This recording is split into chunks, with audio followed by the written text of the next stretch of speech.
So, in today's lesson, we'll look at an unconventional way to play against the English opening. Oh, thank God. Yes, please. I Yeah? do. I mean, it doesn't happen that often, but I don't know really what to play against the English opening. I tried to get rid of the knight on c3 as soon as possible, but when they don't play the knight on c3, I'm basically lost. hmm Let's see what we can So, do. this one starts with the move c4, and then we continue with e5. So far it's normal. But after something like g3, and we'll look at some other moves as well, the unconventional opening we're going to look at is h5. Well, to be honest, I play this all the time. Yeah? Yes. So I like it. perfect. I You like already it. know what's going on. I have some good results with that. That's nice. Yeah? Interesting. Yeah. But I probably play it wrongly. So let's Well, see. sometimes you can play it in a few different ways, but I would say it's in more of an unusual move. And your plan is quite simple. You want to try to play h4 and potentially start an attack in the future. So definitely this move has its own drawbacks, but I think it can be used as a good surprise, and it has been played in Blitz by some top players as well. So that's how you know it has some tricks to Hmm. it. And popularity-wise, there's about 500 games played in it in the online database, so not that many. But what do you think about it, and what do you think White's best response to it is? Well, for me, since I play this quite often, the best Hmm response, in my opinion, for white is actually h4, which is nice hmm because it kind of destroys a little bit the original plans of just setting up everything, chill, like knight, f3, bishop g2. No, they have to play h4, and this gives a nice anchor for maybe g5 at least, or something like that. h4 is a good response. On the other hand, often enough, players just play the bishop to g2 and the knight to f3 and just let the pawn either take on g3 or go to h3. And yeah, often enough, they get out of that quite well too. But what is the best response? Yeah, you mentioned a lot of the very common responses, and we'll look at all of them. Mhm. So h4 is the most common one. That's what white players usually play when they first see this move. But it is not the best one according to the engine, Hmm. because this one, like you said, it somewhat makes it a bit more even, and it justifies our last move. So now white also has the same weakness as we have, so it sort of evens it out a little bit when white does that. You also mentioned bishop to g2, which to which maybe the usual reaction that you would play is h4. And that leads to pretty good positions. So I wouldn't say black is in trouble here. These ones are pretty pleasant. And there's a few more. There's like knight c3, maybe h3. Some players might play. But the best one, according to the engine, is knight to f3. So we'll take a look at that one as well. Um, let's start with h4, the most common response. And now here we play knight to c6, bishop to g2. And this one is a little bit different from the other lines because our development is going to be in a slightly different direction than rather than when we have played h4. And here I would say we play bishop to c5. So development is pretty normal so far. Now white can do a couple of different things. Let's say they just develop like an English player would with knight c3 and then d3, in which case we have this setup which both of our pieces are active, but the one thing you do want to do is try to save this bishop. So a5 is a good move to prevent any potential knight a4 in the future. So we sort of, this reminds me of an Italian, but it's not an Italian. Um, Does a little, or some yeah. just the pawn structure is similar. So then the bishop can come to g4, like we said, that's a weak square. And then once white castles, we can play things like queen d7, and probably not going to castle long, but we can play f6, knight e7, then maybe castle short and see what white does. Try to play in either in the center or on either one of the sides. A pretty flexible setup for black. And this position is good. It's rather equal, so there's no disadvantage or anything for black. But I think it's a nice try as well, and it puts the English players into a bit of a different position than what they usually comfortably do against other setups. Does look nice to So, me too, yeah. So my games normally are much wilder than this, and yeah. but this Well, is looking this one, good. h4 is not very wild because you kind of lock it down before the attack starts, I noticed that, true, yeah. but yeah, no, there's always a way to make it wilder. Maybe this next one is gonna be what you think is gonna be. So if instead of this knight c3 d3, sometimes English players also go for e3 setup, which is a little bit different but still exists. And in that case, we would still play d6. So in these lines, white tries to play d4 for most of these. So then in response, we're going to play bishop to g4 whenever possible. And we're not really afraid of f3 because that weakens white's pawn structure a lot. So we're just going to retreat. So instead, usually they play with the knight. And after that, we play a5 or a6. A6 in this case seems a little bit nicer. And after that, we can play moves like g5, which is where when the pawn was on d3 and this pawn was not here, this g5 move was not possible, but now it is possible. So then d4 can happen. We can play bishop back to a7, and basically these lines I think are exactly what you're looking for to start this attack on the king side. 100%, yes. G5 looks interesting. I think I misplayed D4 because I always thought I need to take back, which is quite No, interesting now that the bishop goes to A7, which makes a lot of sense. We you want don't want to white to open. take on E5, exactly. You don't want to open the bishop and you don't Yeah. want to open that rook. And here there's actually basically one, like a very precise sequence must be played if white wants to have a small advantage, which is queen b3, first of all, is not a very obvious move already, but it's a counterattack. And then white needs to know that they should actually close things in the center with d5, and only then they can take on h5 and play something like f3 first to move the bishop, and then f4, and something like this Wow. gives white a small advantage, but I think the game is still double-edged after f5. You I can like have it. h4 ideas later, things like that. But this is only if white plays all of that. If not, let's say they take, then already the attack is actually very, very strong. Or if they play d5 prematurely, then the knight has this place to go to b8, which is a little bit better placed than before, and the queen is still protecting the pawn. So that's just some lines, and I think this g5 is kind of more in the spirit of what we want to do, but in some cases, like this d3 moves, you just don't have any opportunities to play g5 safely, but there's different ideas there with a bit of a slower game where you can maybe build up an attack more in the middle game rather than right away from the opening. But I know we all want to start it in the opening, but there's many ways to do it. So that was h4. Definitely, like it's a bit of a, of course, brief overview of it, but that was h4. Let's see some other lines. Maybe let's go with bishop to g2.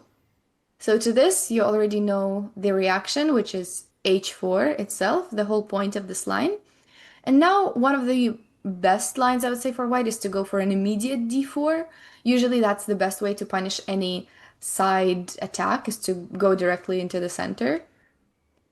And after that, we take. The queen takes, knight to c6, and the position is around equal because white can sort of prompt us with a queen trade like Uh-huh. this.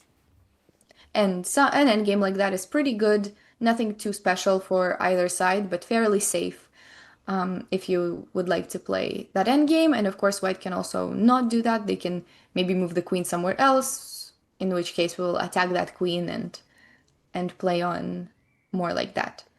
So that's d4. Once again, not a huge problem, but just leads to some endgames if you want to maintain equality. Hmm. And other than that, there's also knight to c3, which I think is a bit more natural. Usually, nobody's gonna do like something crazy in the center. I think they're just mostly gonna develop their pieces. And here, do you know what do we do about that h4 pawn in general? Do you think we usually take? Do we usually push? Do we keep it there? Yeah, this is such a great question. So I often do both, and I'm not sure what is better, but I really, really like the perhaps slightly worse move, H3, because it's such a hit in the face that white has to retreat the bishop to f1, delays the castling, which will probably even not happen at all.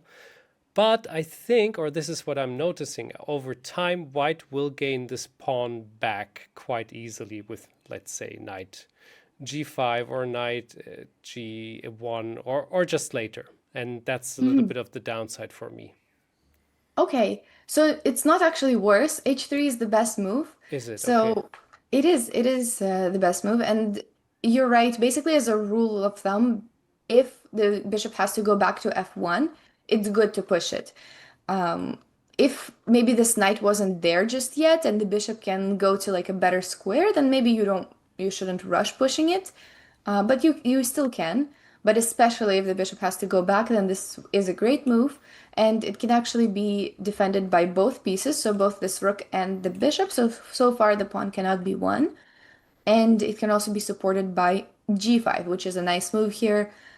With the ideas to play g4, bishop e7, f5, and I think the center looks pretty good, and definitely black should be happy with such a position I out of the opening. I clearly am playing it wrong. So I'm learning a lot here, which makes me quite happy. I can recommend this opening so far. Yeah, that's nice. So that was bishop g2, not a huge line because it's usually not the most problematic one. What else we have? We have knight c3, in which case, very similar idea, h4, and then let's say knight f3. And in this case, you can, of course, like defend the e5 pawn, but then you have to be concerned about knight h4. And okay, you can, if you're playing blitz, you can do some exchange sacrifices and have fun with it. But if you want to play it in the more conventional way, you can take on g3. And here it's nice the fact that white cannot take back. So generally, if white cannot take back with the h pawn and they have to take back with the f pawn, I would say this is a decently good trade for black. And then we play d6 and keep up the development. Like, I don't know, knight c6, bishop g4, and black really can start an attack on the h file if white ever decides to castle there. So I would say if white has to recapture with the f pawn, it's a good trade. And one thing I haven't mentioned yet before we move on to the absolute best move, it is h3. So I don't think a lot of people would play that, but still it's a common idea to react to it. If you don't want to play h4, you think, okay, I'll just do this, and on h4, I'll do g4. That's a common idea in a lot of openings. And this one, slight advantage for white, you can even still play this position if you would like as black. But if you want to keep a bit more tension, then you can continue with knight to f6 and then right away strike back the center with d5. And these ones are more or less normal English positions with, I would say, like an extra threat of h4 whenever you want to have it. But this one is approximately equal. But like I said, you can also play these ones if you want a bit of a different structure. Slight advantage to white, but shouldn't be too big of a problem in most of these cases. So that's h3. Like I said, don't think a lot of people will play it. Most people will likely play h4. But now the best move for white is knight to f3. So, like, does this happen to you in your games whenever you play it? It does, of course. And yeah, well, normally I push e4. It looks so natural, of course. Yeah, so e4 is actually not the engine's favorite move, but it is definitely the most practical one and the one that is really in spirit of this line because it poses immediate problems for white. So after e4, do you know where the knight should go? d4. d4. Oh, d4 is actually not the best move for the knight, but I Oops. think that's where a lot of people would go. Yes, that's interesting. Mm-hmm. Well, it's h4 or? Yes, it is h4. Oh, So that's let's so look at all funny. of the knight moves then, because I think people can play anywhere. The worst one is knight to e5 because the knight gets trapped through d6. Then there's knight g1, which already it's safe, but it doesn't achieve a lot for white. So we No. can push our h4, play knight f6, and play c6 and d5 in the future. And you mentioned knight d4, which I think very likely that a lot of people will go there. And in that case, we get very good development through d5. Uh-huh. So white doesn't have to take, but usually they're going to take to prevent us from taking and attacking the knight again. And here, the knight has to go back. It can go to c2, it can go to b3. But in general, if it goes to b3, I wanted to show this line because I think this one's pretty cool.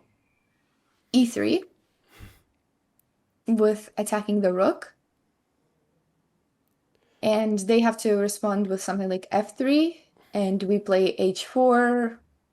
And even if the queen gets attacked, we play queen to g5. And I think this is exactly kind of what you want if you played h5 and wanted to start an attack. Nice. I like it. So yeah, these are some options for knight to d4. So just take the center right away with d5 there. But knight h4 is the best move. Don't think it's too obvious for many people, but maybe people can just rule out other options and decide that on h4 it looks good.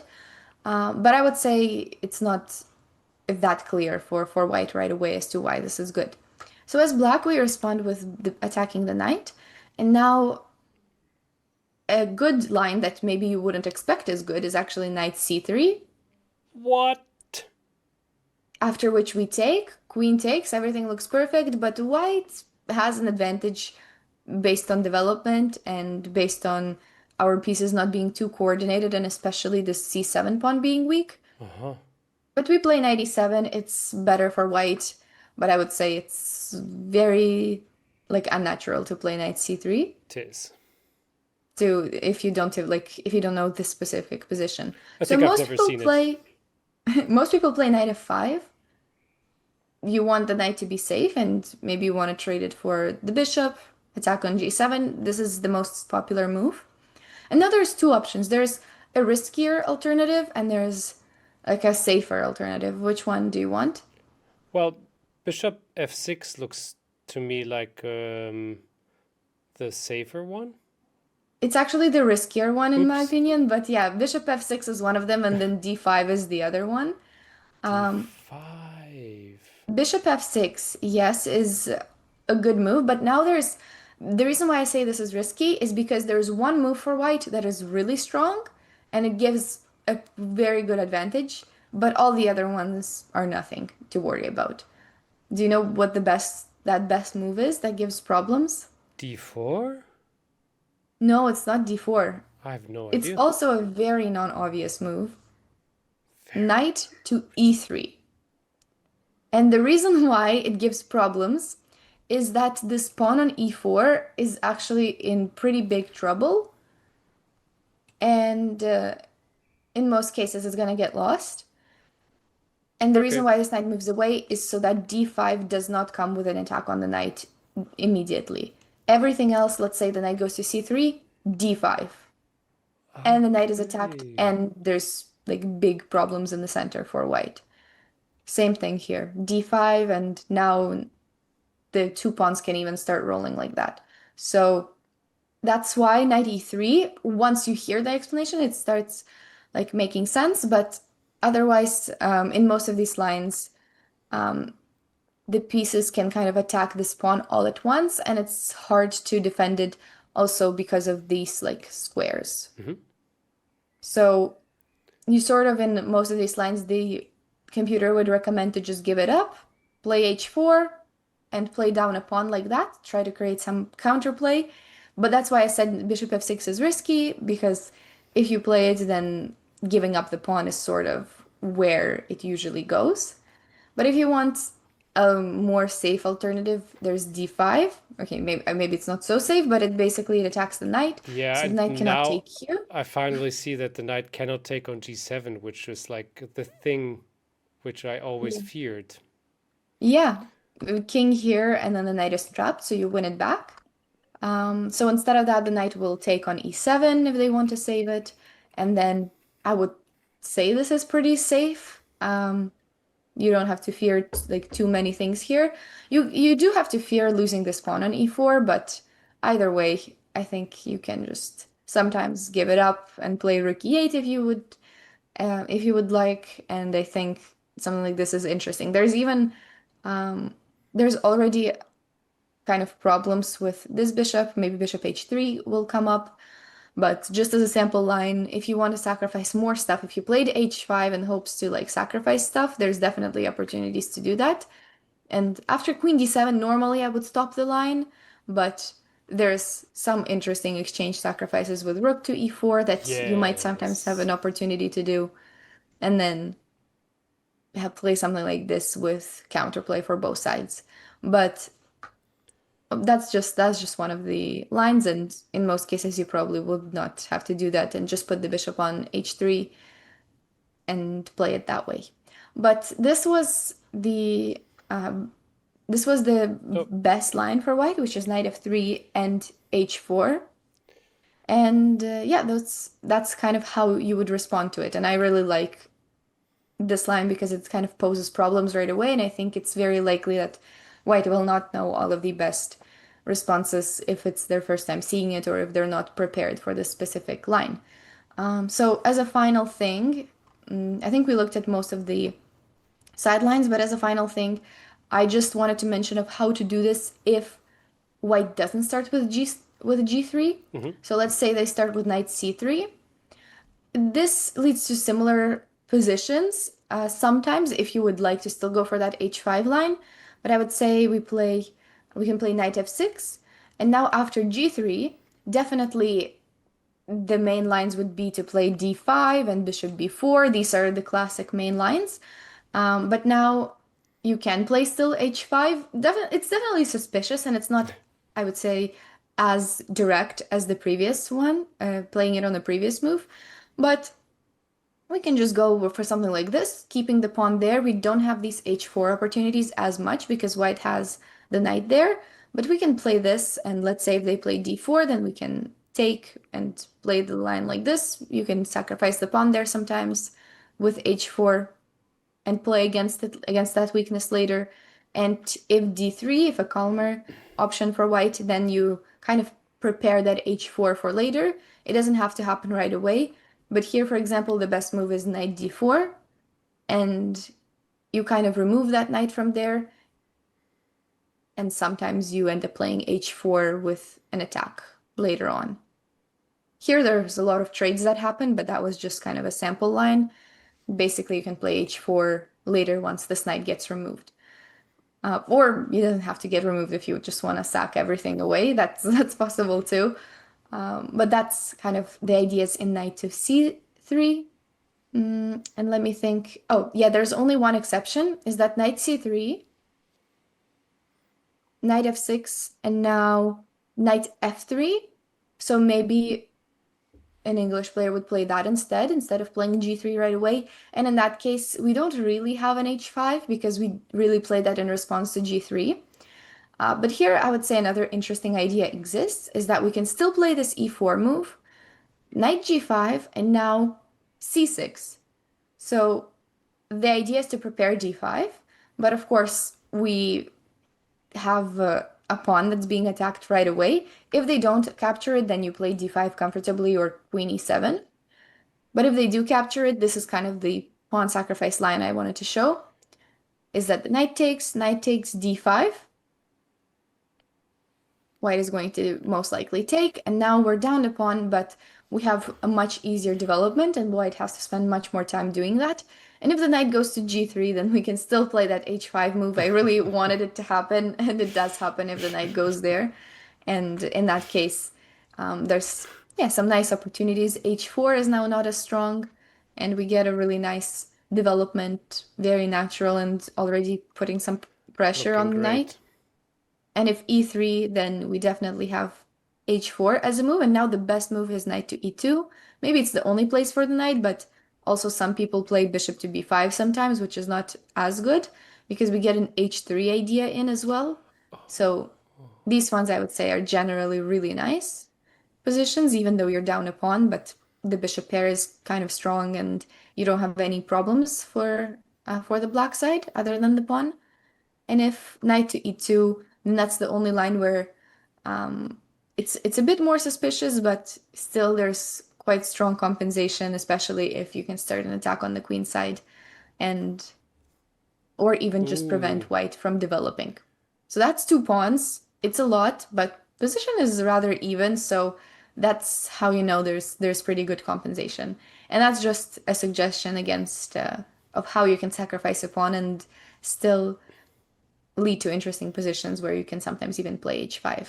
But that was kind of more of an exception to that line, and you can definitely find your own ways to do that as well. But that was a very quick overview of this h5, and hopefully you'll be able to use it maybe in your blitz games, maybe in even longer time controls as a surprise. I took your advice. I will play it a little differently from now on, and maybe I'll get used to it. I think there are some very nice plans and ideas involved. Thank you, Mhm. Svitlana.